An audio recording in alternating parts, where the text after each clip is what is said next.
স্বাধীনতার মূল চেতনা, সেই চেতনাটাকে ফিরে পেয়েছি।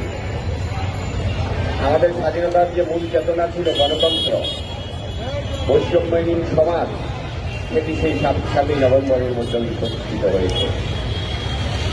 এই 7ই নভেম্বরের মধ্যেই বাংলাদেশের জনগণের প্রাণপ্রিয় নেতা শহীদ প্রেসিডেন্ট জিয়াউর রহমানের মূলত রাষ্ট্র ক্ষমতায় উত্থান হয়েছে। 7ই নভেম্বরের মধ্যেই জিয়াউর রহমানের যে জন্ম হয়েছে, পুনর্জন্ম হয়েছে, সেই পুনর্জন্মের মাধ্যমেই বাংলাদেশের গণতন্ত্রেরও কিন্তু পুনর্জন্ম হয়েছে।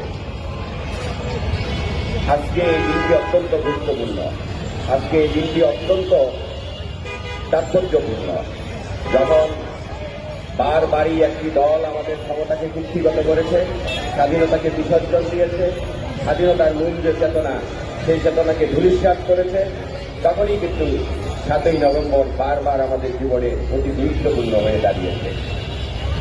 সম্মানিত নেতৃবৃন্দ, উপস্থিত ভাই ও বোনেরা, আজকের এই সমাজ ব্যবস্থায়, আজকের দেশের এই ক্রান্তি লগ্নে 7ই নভেম্বরের যে শিক্ষা, এই শিক্ষা আমাদেরকে গ্রহণ করতে হবে। এই শিক্ষার আলোকেই আমাদেরকে এগিয়ে যেতে হবে।